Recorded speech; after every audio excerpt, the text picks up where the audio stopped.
In meinem letzten Video haben sich Kommentare angehäuft, AMD kann kein 4K Raytracing, dafür brauchst du Nvidia und die meisten sind davon ausgegangen, dass es sowieso nur 2K war. Das ist auch meine Schuld, ich habe es nicht gut genug betont. Deswegen zeige ich euch heute die Einstellungen mehrerer Spiele bei 4K und wir schauen uns an, welche GPUs Playground Games offiziell für Forza Horizon 6 auf High-End empfiehlt. Die Antwort wird einige überraschen.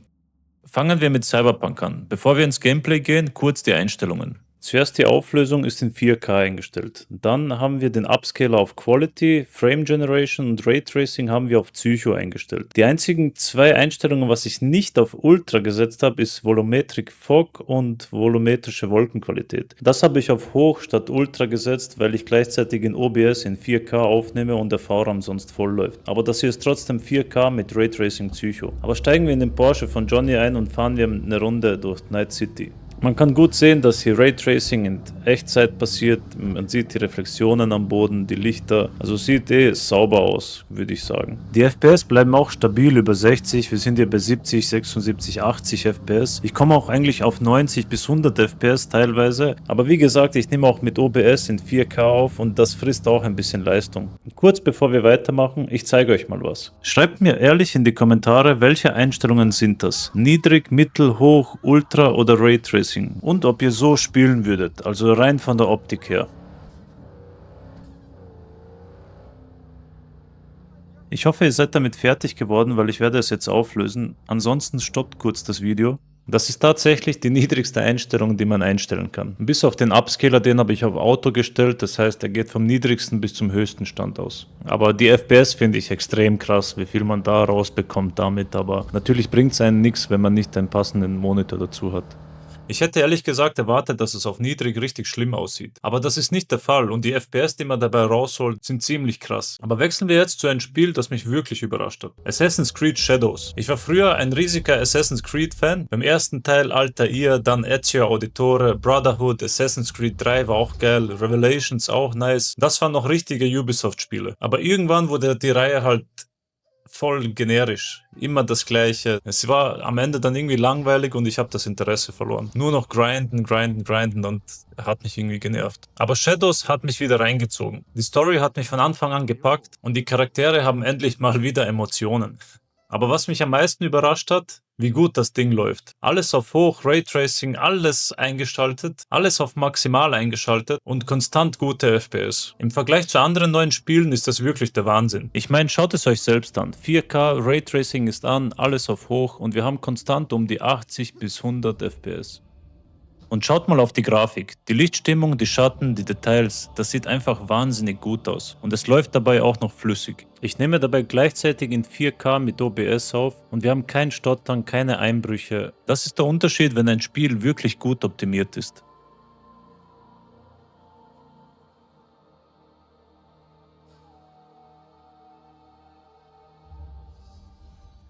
Ubisoft hat zwar Assassin's Creed Shadows mehrfach verschoben, aber ehrlich gesagt, lieber ein Spiel, was wirklich fertig ist und von Anfang an läuft, als dass wir das Spiel bekommen und ein Jahr warten müssen, bis es wirklich gut läuft. Das fühlt sich für mich wie ein Cliffhanger bei einer Serie an.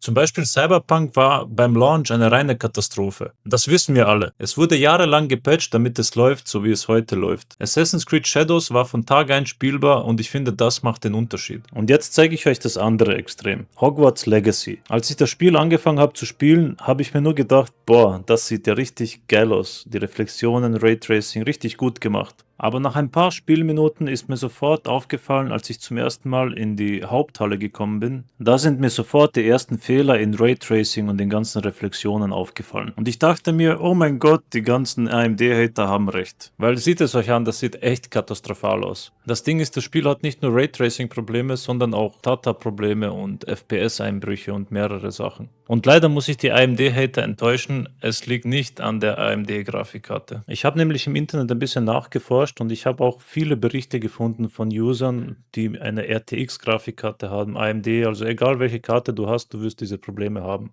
Deswegen an dieser Stelle, falls ihr das Spiel auch gespielt habt, was habt ihr für Erfahrungen mit Hogwarts gemacht? Weil angeblich ist Hogwarts für AMD optimiert worden, aber wie ihr seht, mit einer 9070 XT kriege ich das auch nicht sauber zum Laufen. Und jetzt verstehe ich, warum Epic Games dieses Spiel im Dezember verschenkt hat. Aber jetzt mal ohne Spaß. Ich habe Raytracing ausgeschalten und ich habe eigentlich solide FPS bekommen und keine Stutter mehr. Also das Spiel ist jetzt quasi spielbar ohne Raytracing. Wir haben FSR auf Quality eingestellt und seht euch die FPS oben an. Ich meine, das sind solide FPS zwischen 100 und 136, 140 FPS circa fast. Wenn ich ein paar Effekte benutze, dann sieht man, okay, ja, ein paar Mini-Mikro-Ruckler, das sieht man am Graphen unten. Aber das Problem ist, wenn ich auf Ultra-Performance einstelle, dann ändert sich eigentlich gar nichts. Ich habe gefühlt irgendwie weniger FPS. Ich habe das noch nie in irgendeinem Spiel gesehen. Aber seht selbst, ich stelle jetzt auf Ultra Performance ein, der Rest passt eigentlich. Aber seht selbst, wenn ihr jetzt die FPS oben beobachtet, es hat sich einfach gefühlt gar nichts verändert. Es ist gefühlt weniger geworden eigentlich. Habe ich da irgendwas falsch gemacht oder ist das Spiel wirklich so schlecht optimiert? Bevor ich euch zeige, welche GPU Playground Games offiziell für High-End in Forza Horizon 6 empfiehlt, schauen wir uns zuerst an, wie meine RX 9070 XT im aktuellen Forza Horizon 5 abschneidet. Wir haben komplett alles auf Ultra eingestellt, was man überhaupt einstellen kann. Und Raytracing haben wir auch natürlich auf extrem eingestellt. Also für diejenigen, die auch immer noch sagen, 4K Raytracing geht nicht mit AMD. Ich meine, das Spiel ist jetzt mittlerweile schon 5 Jahre alt, aber ich denke, man kann trotzdem ein paar Schlüsse aus dem ziehen. Weil ich habe damals das Spiel das erste Mal mit der RTX 3080 Ti gespielt und da habe ich festgestellt, dass ich das Spiel ein bisschen runterschrauben musste, weil extremes Raytracing halt nicht möglich war mit der RTX 3080 Ti. Und seitdem ich die 9070 XT in meinen PC verbaut habe, war das ein extrem krasser Unterschied. Und dann waren plötzlich die höchsten Einstellungen möglich mit butterweichen 120-30 FPS. Deswegen bereue ich auch nicht, dass ich ein Upgrade gemacht habe auf die 9070 XT. Ich meine, schaut euch auch die Temperaturen an. Meine GPU hat fast bei jedem Spiel nur 60 Grad und läuft dabei auch noch sehr leise. Mit der RTX 3080 Ti hätte ich hier um die 75 Grad und sie würde auf Hochtouren laufen. Deswegen, wie im letzten Video schon erwähnt, die 230 Euro Aufpreis, die ich für die 9070 XT bezahlt habe und meine RTX verkauft habe, haben sich in ganzer Linie ausgezahlt. Aber kommen wir nun zu dem Punkt, auf den manche von euch gewartet haben, und zwar, welche GPU wird von Playground Games für Forza Horizon 6 empfohlen auf High-End? Und wie ihr sehen könnt, AMD ist kein Müll, so wie manche behaupten. Die 9070 XT und auch die 5070 Ti, die sind nötig, um Forza Horizon 6 auf den höchsten Einstellungen mit Raytracing zu spielen. Dabei benötigt man auch 32 GB RAM, sowie auch eine Intel Core i7 12700K oder auch ein AMD Ryzen 7 7700X. Diese Komponenten benötigen wir, um das Spiel auf extremen Raytracing-Einstellungen zu spielen. Wohlgemerkt, die haben auch unten hingeschrieben, das Ziel sind 60 plus FPS. Wie viel das jetzt wirklich bedeutet, das weiß man halt noch nicht. Aber wie wir gesehen haben in Forza Horizon 5, da erreichen wir um die 120, 130 FPS. Und deswegen vermute ich, dass wir mit der 9070 XT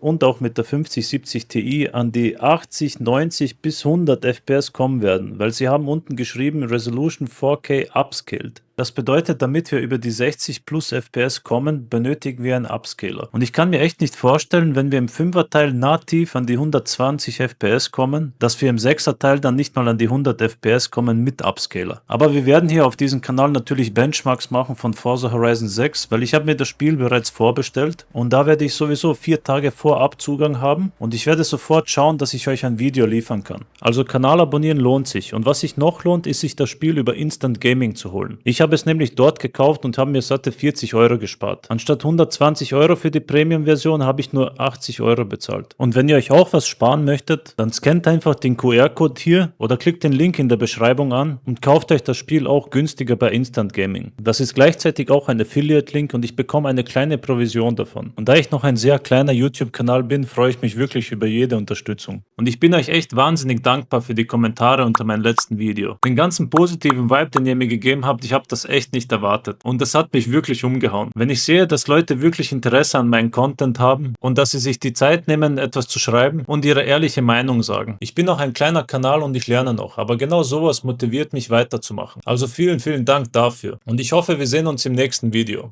Ciao.